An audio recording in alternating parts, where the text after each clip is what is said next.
Welcome to the Supported Living Property Podcast with your host, me, Lisa Brown, the place to learn about supported living property investing.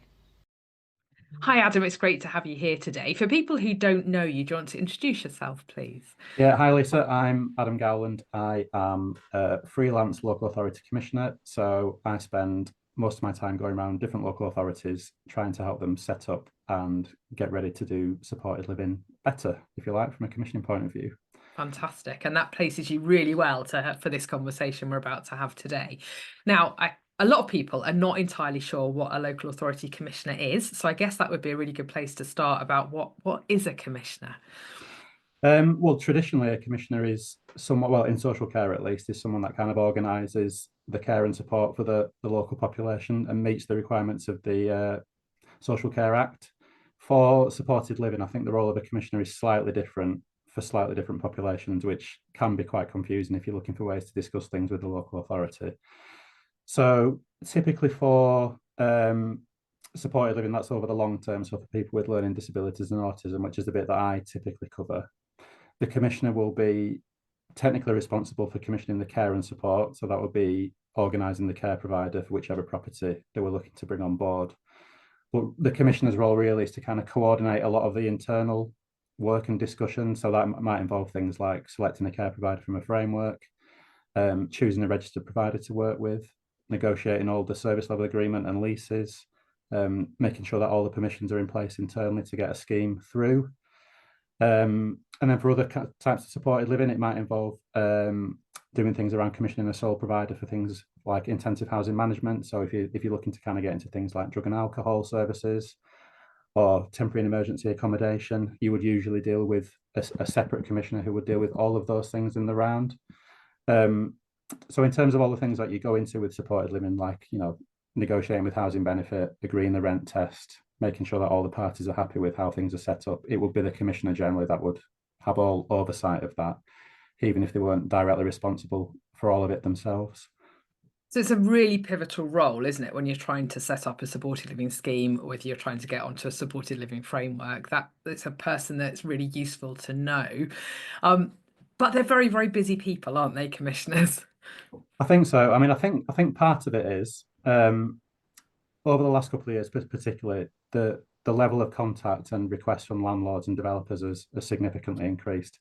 And I think there's a number of different reasons for that. The kind of Rental Reform Act and, people not holding properties in company names and having things in personal names. And I think because social media is kind of awash with stories of huge rents for social housing or supported living, we do have a lot more contact.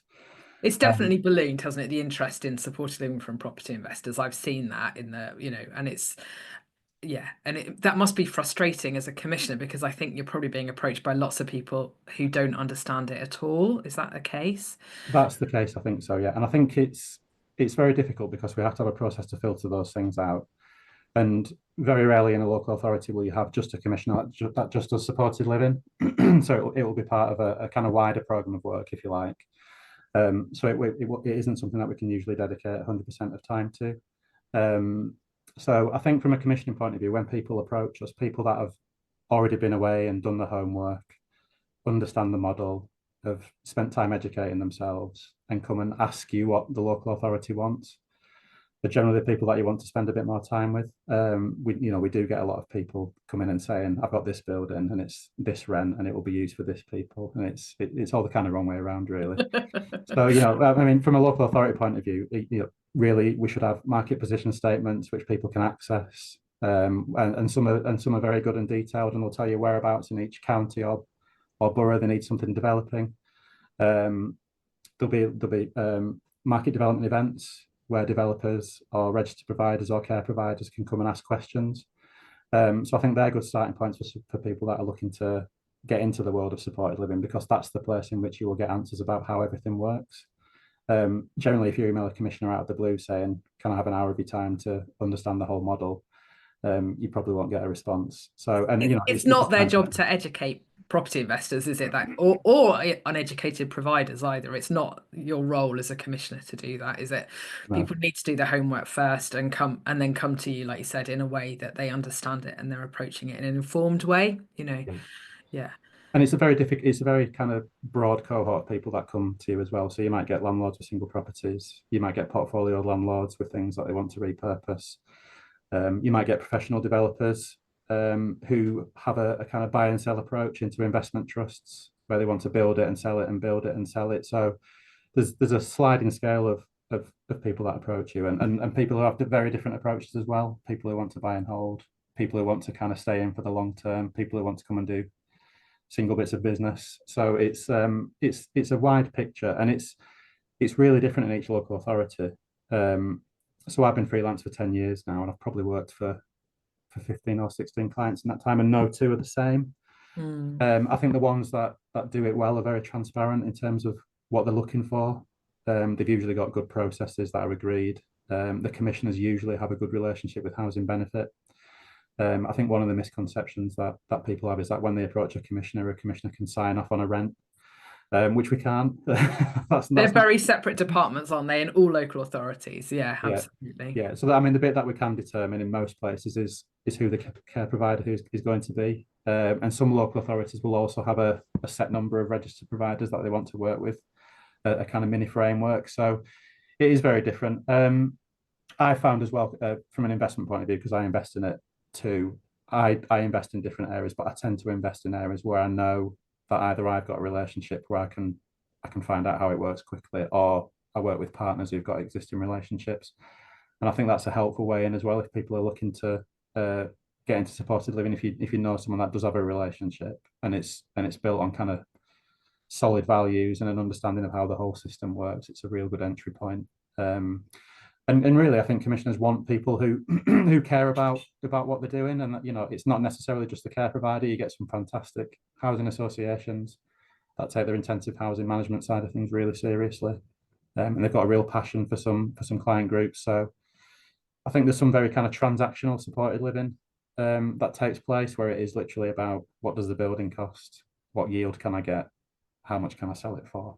Yeah, that flipping it onto a fund model that some people are doing. Yeah. Which is okay if everything else works and is in place.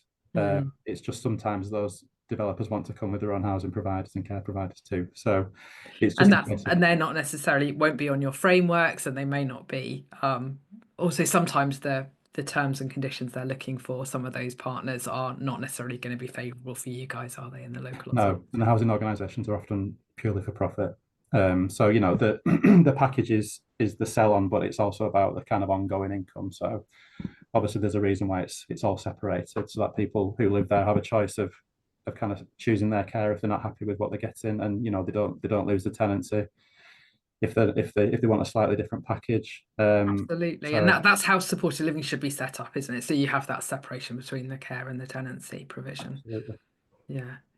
It's so obviously we've got a really mixed audience of people who are listening, and I can imagine lots of people are sort of thinking of questions as they're listening to where we are already, Adam. So if you are a property investor and you're listening to this, and we'll come to providers in a minute.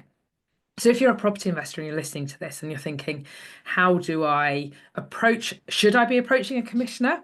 How do I approach them? And then what am I going to say to them? What should I be doing? What would you say to that, Adam? I would say initially, if it's available, usually via a council website or a quick Google, have a look at the local market position statement. So that is the document that will set out exactly what it is that the borough wants.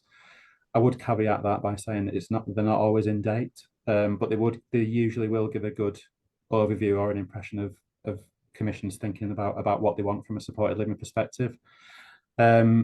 On the same website, you should get something around commissioning intentions, or maybe you might get a housing care and support prospectus. And again, that will outline what type of properties they're looking for, in what type of areas, and for which client groups. But as a general viewpoint, if you're approaching from a developer point of view, I think it's always best to start with asking commissioners what they want. So if it's not entirely clear, go and ask, because you'll get a clear answer about what it is that you're looking for. And if I think particularly if you find a commissioner with a mixture of a housing and social care background, they'll be able to give you a much more detailed picture of what they're looking for. If kind of portfolio landlords have got things that they've got that they might be interested in repurposing or using slightly differently, again, you can contact commissioners and say, this is what I have in my portfolio. Is it of any use to you? A a well-contacted commissioner in the local authority can point you in the right direction for other people. So let's say you've got a huge amount of terraced housing in a portfolio. It might not work for certain types of supported living, but it might work for others. So it might be great for temporary or emergency accommodation. Could be used for people coming out of hospital. Could be used for people being discharged from drug and alcohol services. So it's always worth bringing what you already have. Other commissioners might think differently. I don't particularly like being brought things and being told that this is a supported living property and it will be costing you X, and it's usually a 3-bed flat above a chip shop and the rents are extortionate. So It's perfect for supported living. It's a 40-bed HMO. so, Yeah. and I think sometimes as well, a lot of new people to the profession will want to come with a building and a care provider. Now, under the supported living model where you're delivering personal care, you can't do that. Obviously, it works on slightly different models. But again, you would need to be experienced and know how those things worked. It's not a case of putting in your extortionate rents and claiming your intensive housing management on top. I feel like it's really interesting because I've always been really, really keen that property investors don't just randomly approach commissioners, because I've always felt quite protective of the commissioners, because I know all the commissioners I know are doing about 5 jobs under one title, are incredibly stretched, really busy. They don't have the time to speak to every property investor in the country about their little house that they might want to talk to them about. So it's really interesting that is about that approach and how we do that with in a way that we're protecting our commissioners as well, and coming to it with that understanding that they are incredibly busy people. They are really pivotal to that decision making, but at the same time, maybe approaching them with what are you offering them, and that being at the forefront of your mind rather than actually this is what I need. And I think if you've got something that you can demonstrate that you've done before, and it might not necessarily be around supported living, but it might just be a high quality product that you've made somewhere else. So we're working with a couple of investors at the moment, and the first meetings they basically sent through a link to a portfolio list of really beautifully turned out properties, and you look at it and think, right, well, I can work with this developer around certain specifications. They clearly want to do it to a high standard. They've got evidence of a track record. They've got references. They've got people that you can speak to. So I think transparency goes a long way.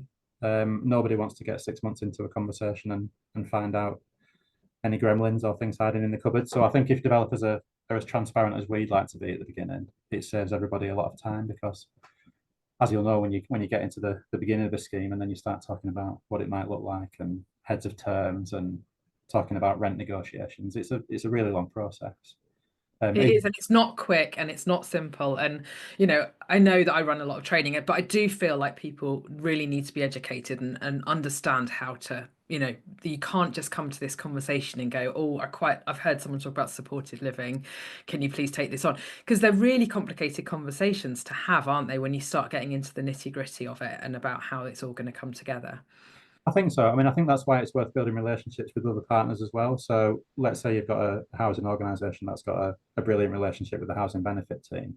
That's an entry point for someone that's not particularly confident or experienced in supported living. Absolutely. And then the act of going through the process will help you understand at least a little bit of it. Yeah. I think as a commissioner, we see every bit of it. So even though we're not totally in control of it, we understand the process that it needs to go through to become a living, breathing scheme. And a lot of the new build stuff that we do in local authorities is up to 3 years. Even kind of conversions of existing buildings. You've got to agree rents, agree RPs, agree care providers, get internal sign off, get councillor sign off, get everybody to be happy with what's being proposed. Know who the client group is going to be, know who the particular tenants might be if it's very bespoke. So there's lots of different things that you need to take into account from a planning point of view. And I think what I find with developers, going back to your original question, is the process generates quite a lot of anxiety, simply because there's so many unknowns in the process, but two, particularly if you're purchasing something off the open market, if you don't know that process and you can't keep it quite tight, there's always the thing in the back of your mind that the sale might fall through or the vendor might change their mind. And developers don't want to put a lot of capital at risk when you're talking about a hypothetical scheme, unless it stacks up as something on the private market, which they'd be happy to keep.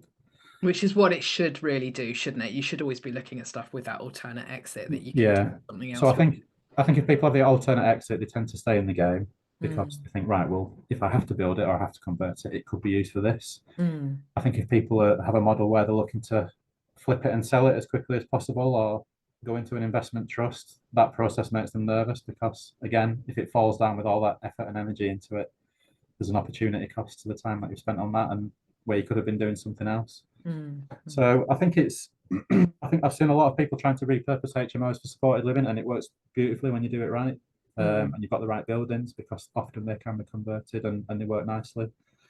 But blocks of self-contained flats are kind of manana for commissioners at the moment, and we can't find them anywhere. So we spend a lot of time out looking to develop the market. I think if we've got a bit of time, we try and stimulate the market. Good local authorities are trying to make themselves commercially attractive.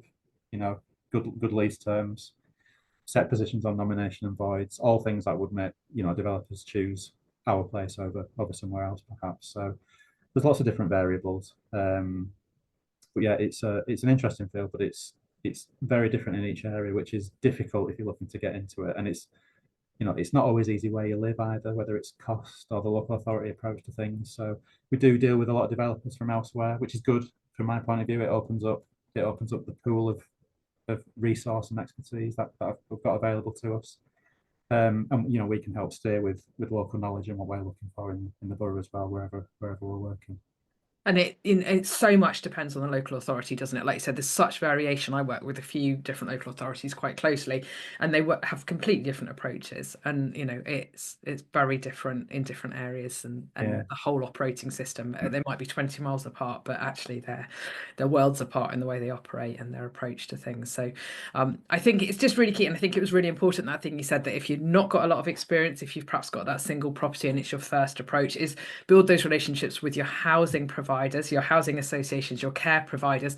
They will introduce the commissioner at the right time, to you. So that often is a really good way in. And that was certainly ways that I've built relationships with commissioners, by having those relationships with those partners. And then they said, oh, you need to meet Lisa, actually. And then that's been a great way to build relationships. So it's, I think they're a really effective screen for us as well. So if we've got an established relationship with a care provider or a housing provider, and they do their due diligence before somebody comes to us, I think that's really helpful. So it works for all parties like that. If I can, it sounds really terrible, if I can kind of funnel people away who aren't going to be serious purchasers or people who are serious, and people can do that for me, and they understand what they're looking for, it does make a huge difference. And it's like anything. If you don't know the subject matter, it's a great idea just to meet somebody and not say very much and just listen. And I go through that process too. There's other local authorities that I go and see, and they've got some fantastic models, and they've got all the accommodation that they need. They're set up really well internally. So there's as much for commissioners to learn from other commissioners as there are from people coming into looking to join the field too. Yeah, definitely.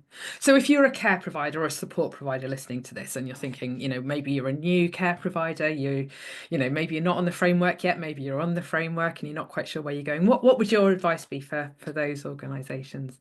My advice would be, come to market development sessions and find out a bit more about how each local authority chooses to commission care. So if you're brand new, and in some local authority areas they won't allow a housing organisation or a developer to bring a care provider with them.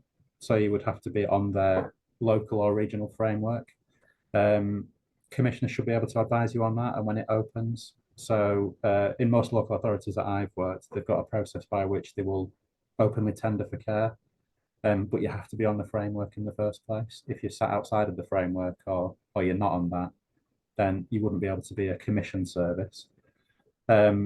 I think for care providers that are interested in delivering services that aren't commissioned, and bear in mind, I think that's probably about 40% of everything in each local authority area. Is it as high as that? That's interesting. It's as high as that from some of the initial work that's been done around the Regulatory Oversight Act. I was going to come to that in a minute and say, just be prepared for that. It is at risk. It is your responsibility to kind of generate enough business to be viable. And some people take that route and then come into more formal supported living settings. So we do get people that do the housing and the intensive housing management and support for people that don't have personal care needs.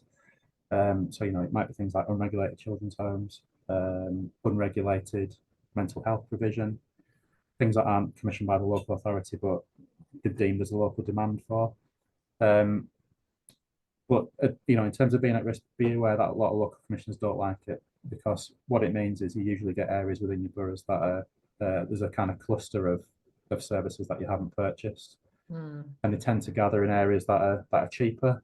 And then when you get large streets, and you see it with things like absence of Article 4 in Birmingham and things like that, you just get clusters of things around certain areas, and it can cause quite a few problems. So I think it's always worth an initial discussion, or trying to find out what the local authority wants. If you are being approached by housing providers, developers, check them out yourself. Do your own due diligence. That's really important. If you've got a developer that doesn't ask you too many questions, isn't interested in how long you've operated, what your client group is, or if you're a care provider that says we do all the different client groups under the sun, you might not find someone that's willing to work with you. So I think if you can get your own kind of value proposition together and be really clear about what you can offer, afford to be picky at the beginning. Yeah. Starting off on the right foot is really important. You don't want to jump into bed with developers that don't know what they're doing, or housing associations that aren't set up in the right way. So No. I think going back to what you said earlier, it's just a case of educating yourself. But the other thing that I would advise is, even if you're not interested in working in a particular area, go and see what other commissions are offering in terms of provider support forums, or commission or market provider forums, because you'll get as much information from one local authority where you don't work as you would from another. So don't focus down on one area, even if you do want to work there. I would say, whilst you're figuring out how local authorities function, go and see as many as you can and find out how they do things differently, and what their approach and what their advice may be. That's really good advice for people, isn't it? So that you can get that spread and understand how things operate. Gives you lots of ideas as well, doesn't it? Yeah, I think if you're in that initial stage and you're kind of doing your homework and figuring out what it's all about, I think like any business that you'd be looking to develop, it's just a case of trying to figure out who's doing it differently and what's going to work for you. So we get people that come to us where I'm at the moment and just say, we have to set up here because this is where we're based. And I say, well, you've got 6 or 7 boroughs within 20 minutes of here. Don't necessarily restrict yourself. Yeah. Even though you've got a passion to set up here because it's where you're from. If you're looking to grow that business, speak to other care providers. It's not all competition. There's a lot of collaboration between partners. It doesn't have to be you on your own. There's lots of people that are willing to give good advice. I think one of the benefits of the sector is it's not always everybody out for themselves. No. People are willing to give a hand up or explain how things work, or potentially work in partnership together. So the other benefit of doing that is you kind of start to build your own network. You start to understand how other people are operating, different business models, different niches, different people to support. So I think that's really important for care providers too. Yeah, absolutely. And yeah, really great advice for people there. Obviously, you touched on the Supported Housing Regulatory Oversight Act bill that is now in place, and we've obviously got the consultation what at the moment, whilst we're recording this, is underway on the licensing. But what do you think how do you think that's gonna change things from a commissioning role? It's going to mean a lot more work for people that are wanting to deliver exempt accommodation. So I know from speaking to other people in the network already and seeing things on the forum that some local authorities have been doing this for a little while, and they basically want to know all and sundry about individual placements and support plans and the type of provision that's being offered. I think there might be some benefits to it in terms of, as gatekeepers, if commissions can develop relationships with housing benefit, housing benefit is going to become much more focused on exempt at the expense of other things that it currently does. So I think if commissioners can get exempt accommodation right with their housing benefit team, I think there's a good opportunity there where we sit down with housing benefit and say, listen, these are all commissioned exempt accommodation services, so it should be easier for these to get through. In theory, there will still be the same questions. Yeah. But a big part of the Regulatory Oversight Act is clamping down on what I said earlier, the kind of 35 to 40% of services that aren't commissioned, and where we're not always clear about good value and people offering services for the money that they're claiming. Yeah. So I think it's a good opportunity to do things differently. I do think it's going to mean more work. I do think housing benefit claims are going to take longer to process, which obviously means that a greater amount of time at the beginning of a potential development where people may not be getting paid. And that's painful. That's really painful when that happens. Yeah, so I think there's some benefits to it. I think there's quite a lot of stuff in there already that's a slight duplication when it comes to kind of tenants' rights and things like that. I think they're quite well established in law. I won't claim to be an expert on that. I only see the little bit that matters to me. No, but I think from a commissioning point of view, I think there's some quite clear directive, isn't there, about actually knowing what's going on in your area and actually being able to sort of plan, and which I know some good local authorities have been doing already, but others haven't been so much, I would say. I think it's complicated as well by the fact that a lot of exempt accommodation doesn't require planning. So in commissioning, it may or may not do, but a lot of exempt definitely doesn't. So there's nothing to stop somebody, buying a terraced house and turning it into a 3 or 4 bed exempt premises for whichever use. So the local authority doesn't have any control in that way. I think the control that it's looking for through the Regulatory Act is more about, do we think we should be paying you for the thing that you say that you're doing in the borough, which we may or may not want you to do. Yeah. So it's kind of, it's extra protection against the kind of waste of public funds, if you like. And I think there's some instances as well where people are still claiming exempt and it looks all good on the front of it, but a lot of it is being funneled into high salaries, and particularly in companies that are set up as not for profit. So yeah, you do see low numbers, but you do see high volume. So and it's not always going back into the care.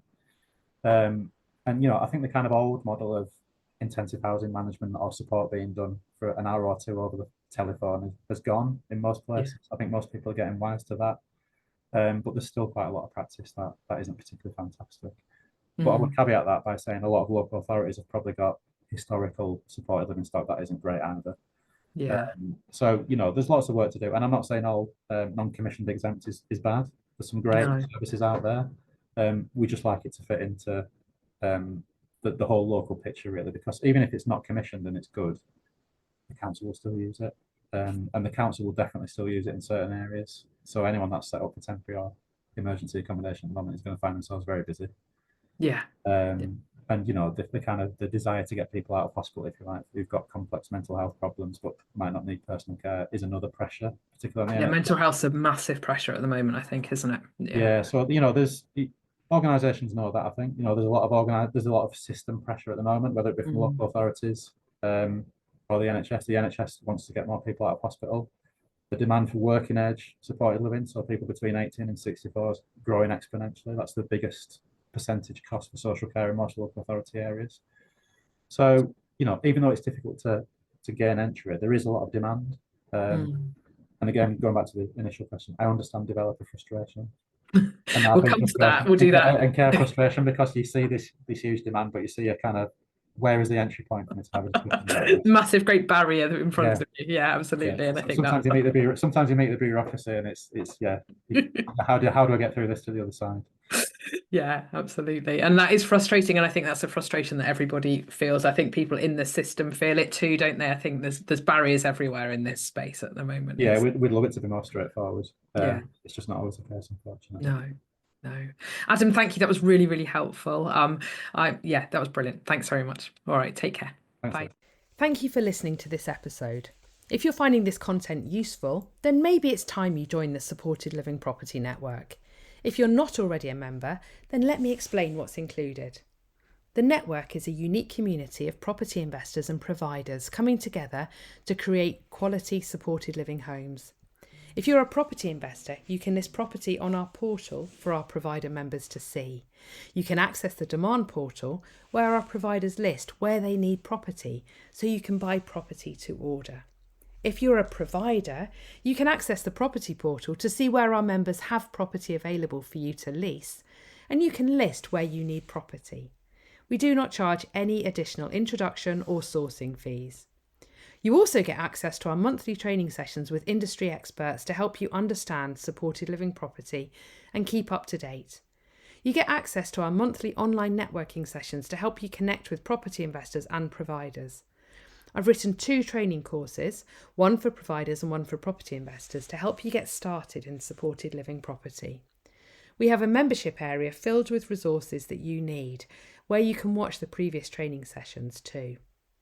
You get all of this for only £47.50 plus VAT a month, And because we do not want you to stay unless you think it's incredible value, you can leave at any time. Just give us 14 days notice. Simply go to www.supportedlivingproperty.uk. That's www.supportedlivingproperty.uk to join us now.